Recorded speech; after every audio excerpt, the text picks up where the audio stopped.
The Viking Age, spanning roughly from 793 to 1066 CE, represents one of history's most dynamic periods of exploration, conquest, and cultural transformation. When modern observers imagine Viking raids, they often picture swift attacks on coastal monasteries, followed by equally rapid retreats to Scandinavian homelands. However, this conception fundamentally misunderstands the nature of Norse expansion. The overwhelming majority of Viking raids evolved into something far more complex than simple hit-and-run operations. They rarely ended where they began, because the Vikings were not merely raiders seeking portable wealth. They were opportunistic settlers, traders, and state builders whose expeditions frequently transformed into permanent relocations. The pattern emerged almost immediately after the first recorded Viking raid on Lindisfarne in 793. While that initial attack did indeed conclude with the raiders returning to their ships and sailing away, subsequent expeditions quickly revealed a different trajectory. By the 830s and 840s, Viking fleets were establishing winter camps on islands and estuaries throughout Britain, Ireland, and Francia.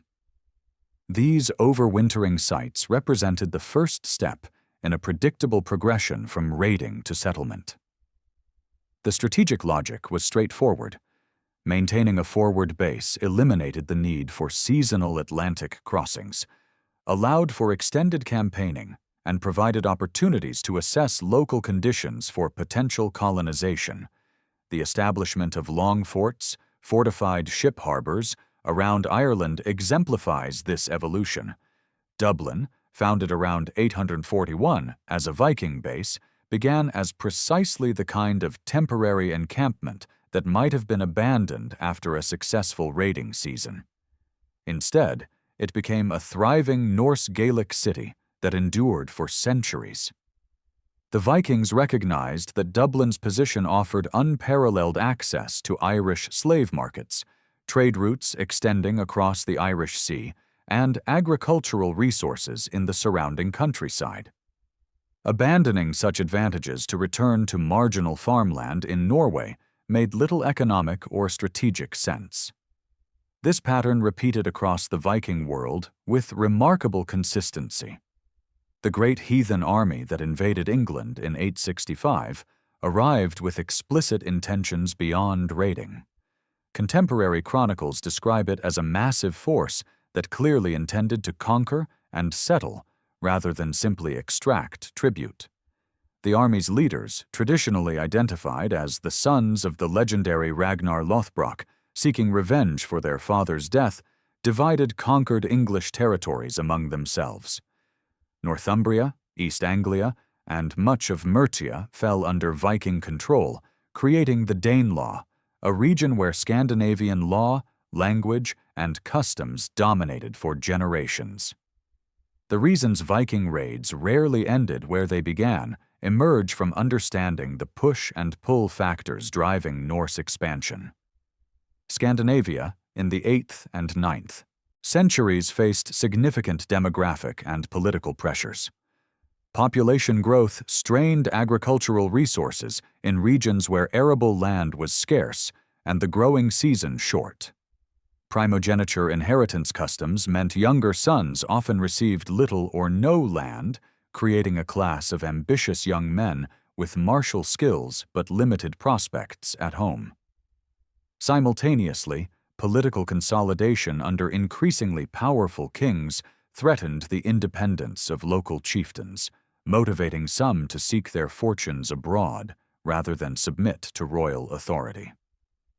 The pull factors proved equally compelling. Western Europe in the Viking Age was simultaneously wealthy and vulnerable.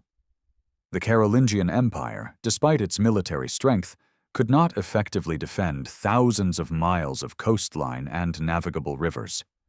Monasteries and churches accumulated tremendous wealth in precious metals, books, and ecclesiastical objects, yet typically lacked significant defenses. The fragmented political landscape of Britain and Ireland meant that local rulers often fought amongst themselves rather than coordinating responses to external threats. For Vikings with shallow draft longships capable of navigating both open ocean and inland waterways, these conditions created extraordinary opportunities. Moreover, the Vikings quickly discovered that their reputation as fearsome warriors provided leverage beyond actual military encounters. Many communities preferred paying tribute, known as Danegeld, rather than risking the destruction that accompanied Viking attacks. This system of protection money became institutionalized in some regions, creating reliable income streams that incentivized Vikings to remain in the areas they could extort. Why return to Scandinavia when remaining abroad meant regular payments without the need for constant fighting? The economic transformation of Viking expeditions also contributed to their tendency to establish permanent presences abroad. Early raids focused on portable wealth, precious metals, jewels, high-quality weapons, and captives for the slave trade. However, Vikings quickly recognized that controlling territory and trade routes offered more sustainable prosperity than one-time plunder. The Viking trading centers that emerged at places like Jorvik, York, Hedeby, and Birka became economic powerhouses that connected Scandinavia to Byzantine, Islamic, and Western European commercial networks. Merchants who had initially arrived as raiders found that peaceful trade often proved more lucrative than violence. The geographical realities of Viking expansion created powerful incentives for raiders to establish permanent settlements rather than returning home. The Viking longship, while justly celebrated for its versatility and seaworthiness, was not an ideal vessel for transporting large quantities of plunder across the North Atlantic or through the treacherous waters of the North Sea. These journeys were dangerous, time-consuming, and limited the amount of wealth that could be safely transported. A crew that successfully raided a monastery might acquire hundreds of pounds of silver, gold, and valuable objects, but transporting such cargo back to Norway or Denmark meant risking storms, piracy from rival Viking groups, and the simple difficulty of maintaining control over valuable goods during a voyage that could last weeks. Establishing settlements near raiding targets solved multiple logistical problems simultaneously. Vikings could store accumulated wealth securely, maintain their ships and equipment, cultivate local food sources to reduce dependence on supplies from Scandinavia, and position themselves for further expeditions without the need for transatlantic voyages. The Seine Valley in Francia perfectly illustrates this logic. Viking raiders first penetrated the Seine in the 840s, reaching Paris in 845. Rather than departing after extracting tribute, successive Viking forces returned repeatedly, eventually establishing semi-permanent bases on islands in the river. These bases allowed them to dominate river traffic, extort multiple settlements, and control one of Western Europe's most important commercial arteries. The agricultural potential of conquered territories also influenced Viking decisions to remain abroad. While Scandinavia's climate limited farming options primarily to barley, oats, and limited wheat cultivation in the most favorable locations, the territories Vikings conquered often offered superior agricultural conditions. Eastern England's fertile soils, longer growing seasons, and established field systems represented a significant upgrade over Norwegian or Danish farmland. Iceland, despite its marginal climate, offered abundant grazing land and fishing opportunities to Norwegian settlers fleeing political consolidation under Harald Fairhair. Normandy's temperate climate and rich soils attracted Norse settlers who quickly adopted Frankish agricultural practices while maintaining their identity as descendants of Viking raiders. The Danelaw in England provides the most thoroughly documented example of Viking raiders transforming into permanent settlers. Archaeological and place name evidence reveals the extent of Scandinavian settlement across northern and eastern England. hundreds of English place names ending in by, farm or settlement, thorp, outlying farmstead, or thwaite, clearing, reflect the Norse language's profound influence on the landscape. These were not temporary raiding camps, but permanent agricultural communities where Scandinavian settlers cleared land, established farms, and raised families. The Domesday Book, compiled in 1086, reveals that many of these settlements remained ethnically and culturally distinct more than 2 centuries after the initial Viking invasions, with Scandinavian personal names and landholding customs persisting alongside English traditions. The Viking settlements in Ireland followed a different but equally revealing pattern. While Vikings established major urban centres like Dublin, Waterford, Wexford, and Limerick, they generally avoided large-scale rural settlement of the Irish interior. This reflected the realities of Irish political and military resistance. Irish kingdoms proved more resilient than their English counterparts in many respects, maintaining organized opposition to Norse expansion inland. Consequently, Vikings concentrated in coastal and riverine locations where their naval superiority provided strategic advantages. These settlements evolved into hybrid Norse-Gaelic communities where Scandinavian and Irish cultures blended in distinctive ways. The Ostmen, as these Norse-Irish populations came to be known, developed a unique identity that was neither purely Scandinavian nor Irish, speaking a mixture of languages and participating in both Viking trade networks and Irish political affairs. The Norman conquest of southern Italy and Sicily in the 11th century, though occurring late in the Viking Age, demonstrates how Norse military culture could lead to permanent state-building far from Scandinavia. The Normans were descendants of Vikings who had settled in northern Francia, and while they had adopted French language and customs, they retained the martial traditions and opportunistic expansionism of their Norse ancestors. When Norman adventurers arrived in southern Italy as mercenaries in the early 11th century, they quickly recognized opportunities to carve out their own territories.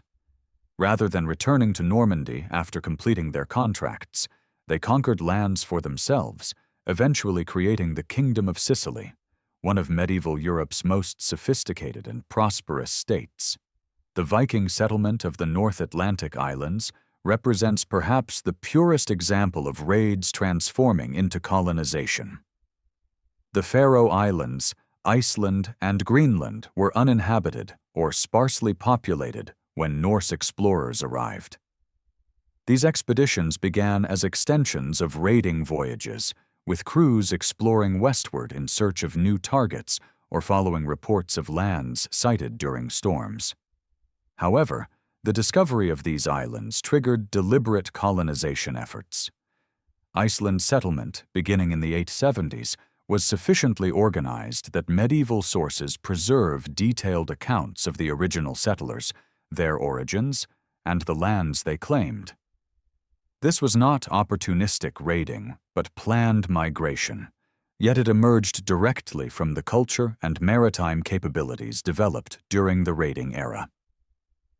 Greenland's colonization by Eric the Red around 985 followed a similar pattern. Eric, outlawed from Iceland for manslaughter, explored Greenland's coast and recognized its potential for Norse settlement despite its harsh climate. He returned to Iceland and recruited colonists by advertising the new land's opportunities. Several hundred settlers accompanied Eric to Greenland, establishing farming, communities that persisted for nearly 5 centuries. These settlers never returned to Iceland or Scandinavia because Greenland, while challenging, offered something valuable in the medieval Norse economy: autonomy, land ownership, and access to valuable resources like walrus ivory that could be traded to European markets. The political landscape of early medieval Europe created unique opportunities for Viking raiders to transition from external threats to integral components of local power structures. This transformation fundamentally altered the nature of Viking expeditions, making return to Scandinavia increasingly impractical and undesirable. Unlike modern nation-states with clearly defined borders and centralized authority, early medieval kingdoms were loose confederations of competing nobles whose loyalty to distant monarchs was often nominal.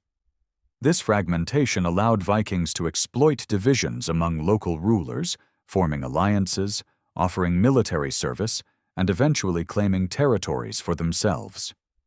The establishment of the Duchy of Normandy in 911 exemplifies this process. After decades of devastating Viking raids along the Seine, the Frankish king Charles the Simple recognized that he lacked the military capacity to expel the Norse forces permanently. Instead, he negotiated with the Viking leader Rollo, offering him control of territory around Rouen in exchange for defending Francia against other Viking raiders and converting to Christianity. Rollo accepted, establishing a dynasty that would rule Normandy for centuries. His decision to remain in Francia rather than returning to Scandinavia was pragmatic. He had transformed from a landless raider into a territorial magnate with resources and authority that far exceeded what he could have achieved in his homeland. The Normans maintained their military prowess while adopting Frankish language, law, and religion, ultimately becoming among medieval Europe's most formidable powers. This pattern of Vikings entering local political structures as mercenaries, allies, or rivals before claiming power for themselves appeared throughout the Viking world.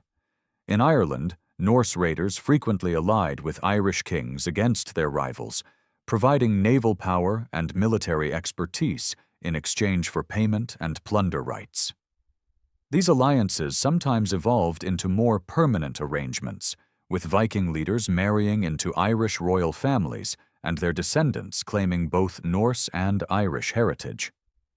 The Norse Gaelic kingdoms that emerged from these relationships created political entities that owed their existence to Viking raids, but had evolved far beyond simple raiding economies. The Varangian Guard in Byzantium represents a fascinating variation on this theme. Swedish Vikings traveling down the river systems of Eastern Europe reached the Byzantine Empire, where their military skills attracted the attention of Byzantine emperors. By the late 10th century, Scandinavian, and later, English warriors served as the emperor's elite bodyguard, receiving substantial pay and prestigious positions within Byzantine society. Many Varangians accumulated significant wealth during their service and did eventually return home, but others married Byzantine women, converted to Orthodox Christianity, and settled permanently in Constantinople or its territories. Their service to the Byzantine emperor was predicated on the same martial culture that had driven Viking raids, yet it resulted in integration into one of the medieval world's most sophisticated civilizations. The political fragmentation of England before the Viking invasions made it particularly vulnerable to Norse conquest and settlement. The 7 major Anglo-Saxon kingdoms competed for supremacy, often weakening themselves through internecine warfare. When the Great Heathen Army arrived in 865, it exploited these divisions ruthlessly. Viking leaders formed temporary alliances with some English kingdoms against others, extracted tribute from rulers desperate to avoid attack, and conquered territories whose defenses had been depleted by conflicts with neighboring kingdoms. The resulting Danelaw represented not just military conquest, but political innovation. Vikings established a new social and legal order that blended Scandinavian and English traditions, creating hybrid institutions that proved remarkably durable. The legal concept of the Danelaw itself illuminates why Vikings remained in England rather than returning to Scandinavia. Under Danelaw jurisdiction, Scandinavian settlers maintained their traditional legal customs, social structures, and landholding arrangements while residing in England. This meant that a Danish warrior who settled in Yorkshire could enjoy many of the cultural benefits of Scandinavian society, while simultaneously accessing England's superior agricultural resources and commercial opportunities. The arrangement offered the best of both worlds, making return to Scandinavia economically irrational for most settlers. Viking integration into local power structures also involved extensive intermarriage with indigenous populations. While early raids involved taking captive women, established Viking settlements developed more complex patterns of family formation. Archaeological evidence from Viking Dublin, York, and other settlements reveals populations with mixed Scandinavian and local ancestry within a generation or two of initial conquest. These marriages created kinship ties that bound Viking settlers to their new territories. A Viking leader whose children had Irish, English, or Frankish mothers, and who had formed alliance networks through marriage to local noble families, had compelling reasons to remain abroad. His descendants would inherit these relationships, properties, and positions, making them native to their territories in ways that transcended ethnic identity. The conversion of Viking settlers to Christianity represented another powerful force, encouraging permanent settlement. Early Viking raids targeted Christian monasteries and churches specifically because they contained concentrated wealth and typically lacked military defenses. The pagan Vikings' willingness to attack sacred sites horrified Christian Europeans and contributed to Vikings' fearsome reputation. However, as Vikings transitioned from raiding to settlement, Christianity offered significant advantages. Conversion facilitated political alliances with Christian rulers, legitimized Viking claims to conquered territories in the eyes of the Christian European establishment, and provided access to the literate, administrative infrastructure of the medieval church. The rapidity with which some Viking populations converted is remarkable. Rollo's baptism in 912, part of his agreement with Charles the Simple, was followed by the swift Christianization of Normandy. Within 2 generations, Normandy was thoroughly Christian, with Vikings founding monasteries and churches that matched those elsewhere in Francia. This religious transformation created new ties to local communities and further discouraged return to pagan Scandinavia. A Christian Viking noble in Normandy had more in common with his Frankish neighbors than with his pagan cousins in Denmark. The economic evolution of Viking activities from predatory raiding to integrated commerce fundamentally altered the relationship between Norse populations and the territories they initially attacked. This transformation created economic incentives that made permanent settlement far more attractive than returning to Scandinavia. While early Viking expeditions focused on acquiring portable wealth through violence, established Norse communities quickly recognized that controlling trade routes and participating in long-distance commerce offered more sustainable prosperity than episodic plunder. The Viking trading network that emerged during the 9th and 10th centuries was among the medieval world's most extensive, stretching from North America to Central Asia. This network depended on permanent settlements that could serve as trading posts, markets, and transshipment points.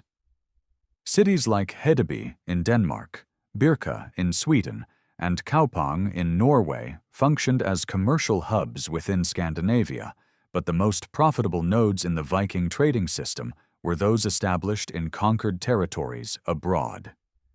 These settlements provided access to goods, markets, and resources unavailable in Scandinavia, creating merchant communities with strong economic incentives to remain permanently abroad.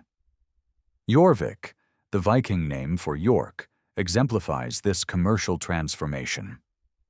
After the great heathen army conquered York in 866, the city evolved from a modest Anglo-Saxon ecclesiastical center into one of Northern Europe's major commercial cities.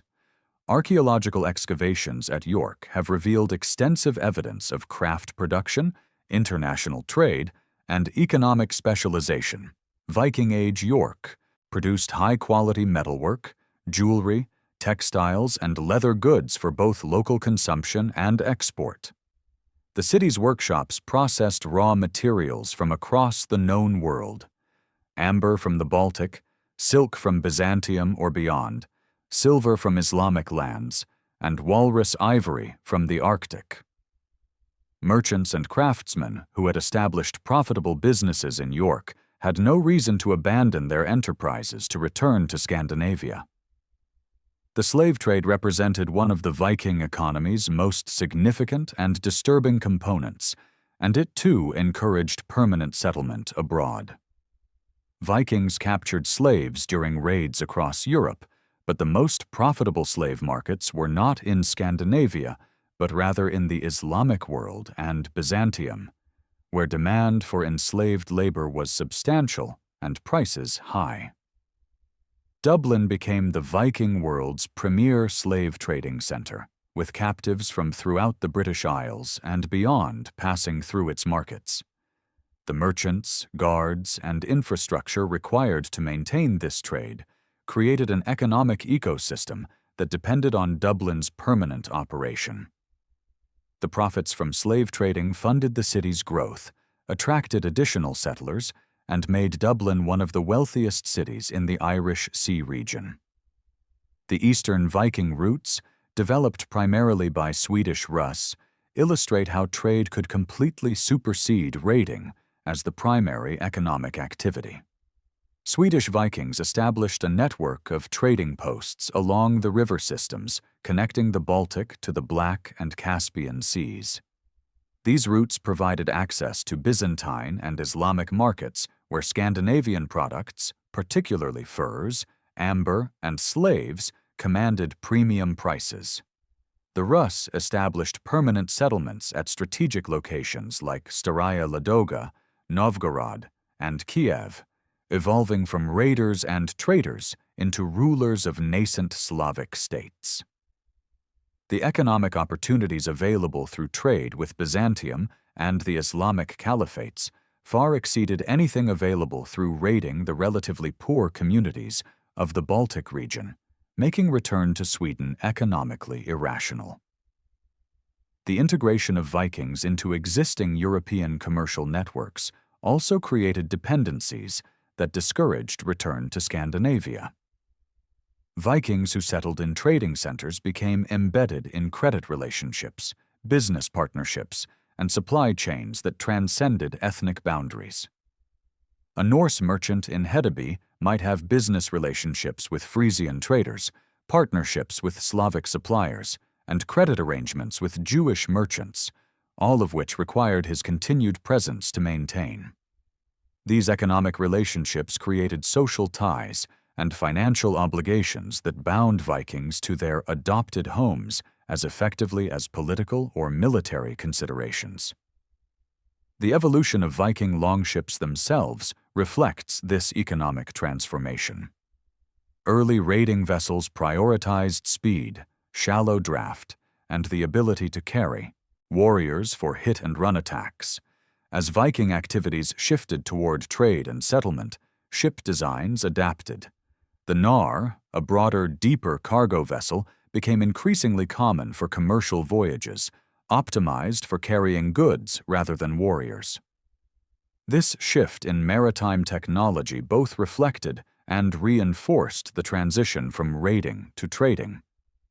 Merchants who invested in Nars designed for cargo transport were committing to commercial rather than military activities, and the economic success of these ventures encouraged further settlement abroad. The monetary economy that developed in Viking settlements abroad also created incentives for permanent residence. While Scandinavia initially lacked significant coin production and operated primarily on a bullion economy where silver was valued by weight, Viking settlements in England, Ireland, and Francia quickly adopted or produced coinage.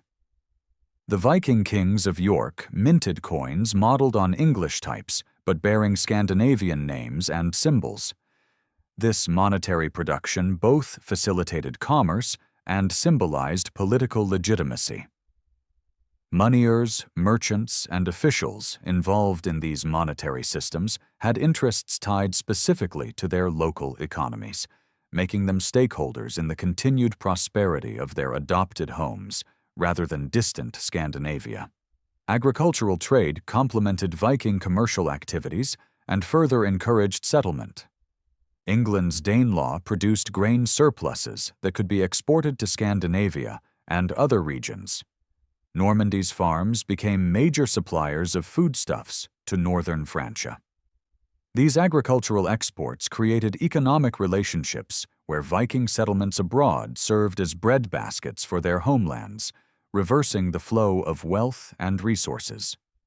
Scandinavia became dependent on food imports from Viking settlements in England and Francia, creating a situation where these settlements' prosperity mattered to the homeland's welfare. The economic success of Vikings abroad benefited Scandinavia itself, but required that the settlers remain abroad to maintain production and trade. The Gotland hordes provide archaeological evidence of the wealth Vikings accumulated through trade and how this wealth circulated through Viking society. Gotland, a Swedish island in the Baltic, has yielded hundreds of buried silver hoards containing coins and hack silver from across the known world. These hoards include Arabic dirhams, Byzantine coins, Western European pennies, and Sasanian silver, demonstrating the geographic reach of Viking trade networks.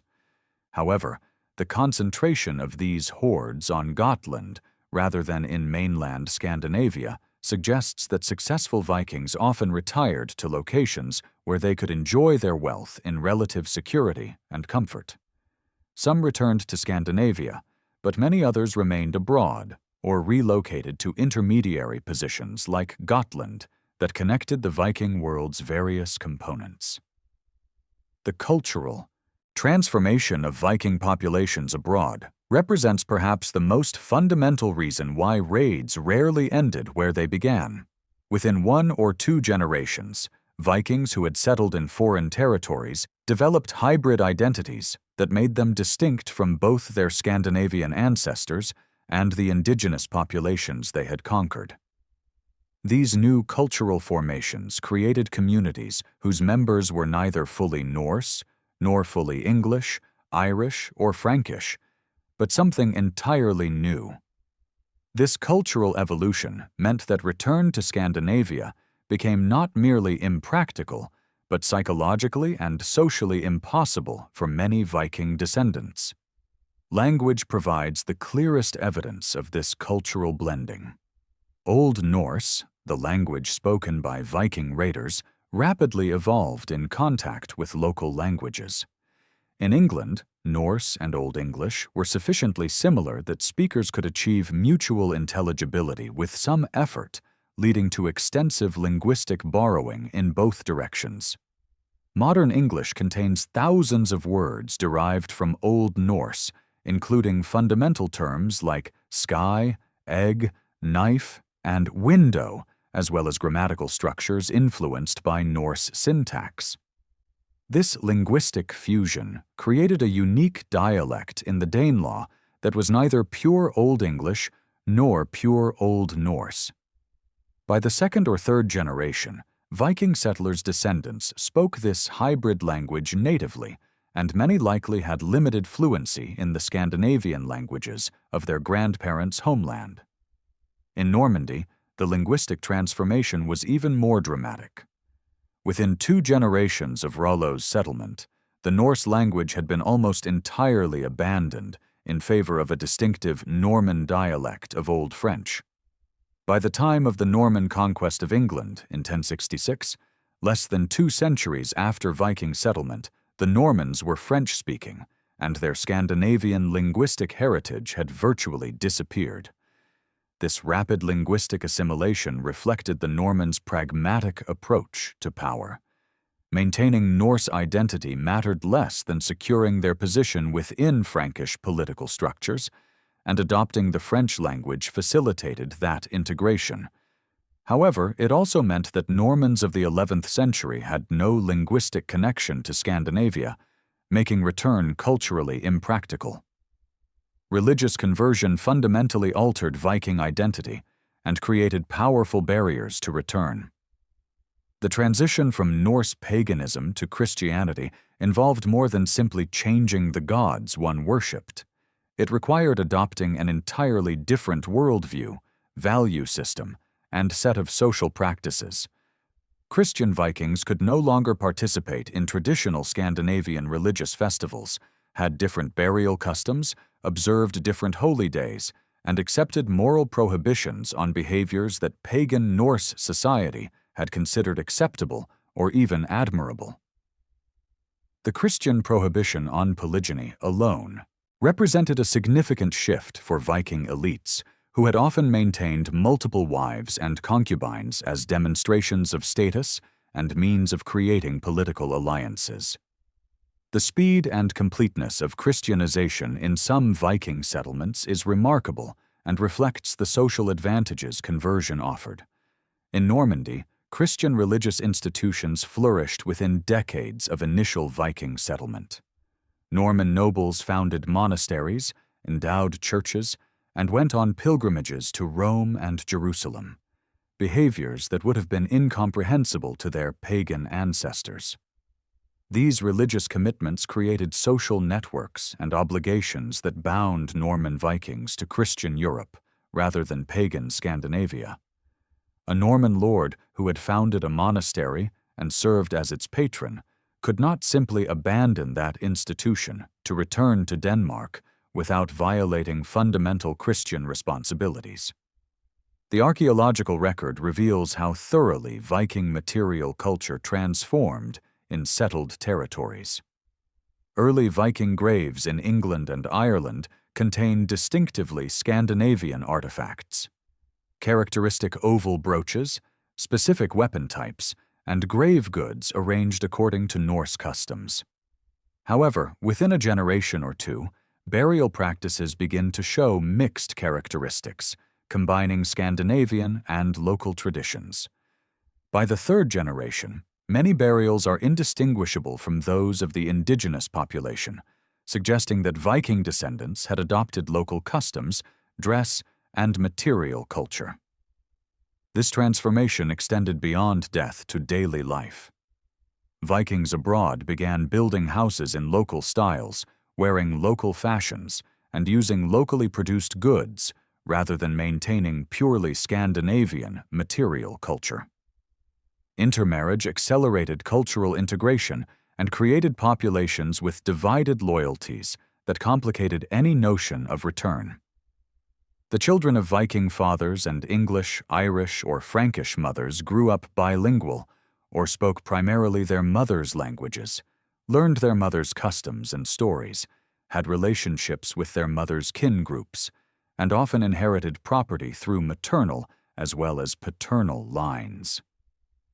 These individuals had dual heritages that made them equally connected to Scandinavia and to their territories of birth. For many, their mothers' homelands were the only homes they had ever known, making Scandinavia a foreign ancestral land rather than a homeland to which they might return. The legal and social structures that developed in Viking settlements abroad also created new forms of identity. The Danelaw's legal customs represented a fusion of Scandinavian and English traditions, creating a unique legal culture that was neither purely Norse nor purely English. Free farmers in the Danelaw enjoyed legal rights and social status derived from Scandinavian traditions of relatively egalitarian free farming classes, but they exercised these rights within a framework that also incorporated English legal concepts. This hybrid legal culture created communities with their own distinctive character, and individuals who had been born and raised under Danelaw customs had little connection to the purely Scandinavian legal traditions of Denmark or Norway. The concept of Vikings itself became increasingly problematic as settlements matured. Were second- or third-generation descendants of Danish raiders living in Yorkshire still Vikings? They might have Scandinavian names and some Norse customs, but they had been born in England, spoke a language more English than Danish, followed English legal traditions in many respects, and had never seen Denmark. Contemporary sources began distinguishing between Danes, meaning recent arrivals from Scandinavia, and Danes, meaning the settled population of the Danelaw, recognizing that these were increasingly distinct groups. Similarly, the Ostmen of Ireland and the Normans of Francia were acknowledged as having Scandinavian origins, but constituting separate peoples with their own identities. The military and political successes of Viking settlements abroad created pride in new, local identities that superseded connection to Scandinavia. Norman warriors of the 11th century celebrated their descent from Vikings, but their primary identity was as Normans rather than as Norse or Danes.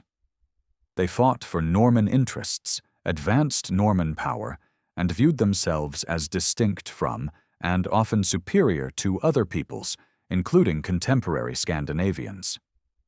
The Norman conquest of England in 1066 was an assertion of Norman power, not a Viking or Scandinavian enterprise. William the Conqueror's army included Bretons, Flemings, and French, as well as Normans, and its objective was to secure the English throne for William, not to extend Scandinavian influence. The literary and historical consciousness that developed in Viking settlements abroad further reinforced new identities. The Icelandic sagas, composed in the 12th and 13th centuries, looked back on the Viking Age with a mixture of pride and distance. The saga authors celebrated their ancestors' achievements while simultaneously acknowledging that they themselves were Icelanders, distinct from both Norwegians and from the Vikings of earlier eras. This literary tradition created a historical narrative that honored Scandinavian origins while asserting the uniqueness of Icelandic society and culture. Ultimately, Viking raids rarely ended where they began, because the Vikings were not simply warriors seeking treasure, but adaptable, ambitious people pursuing better lives.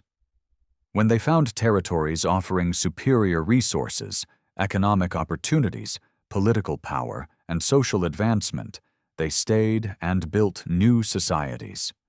Their descendants became English, Irish, French, Russian, and Icelandic, carrying forward Scandinavian influences while creating cultures that were fundamentally different from anything that had existed in Scandinavia. The Viking Age transformed not just the territories the Vikings raided, but the Vikings themselves, creating a diaspora whose members became integral parts of medieval European civilization rather than remaining perpetual outsiders. In this sense, the raids never ended where they began, because the people who ended them were no longer the same people who had begun them.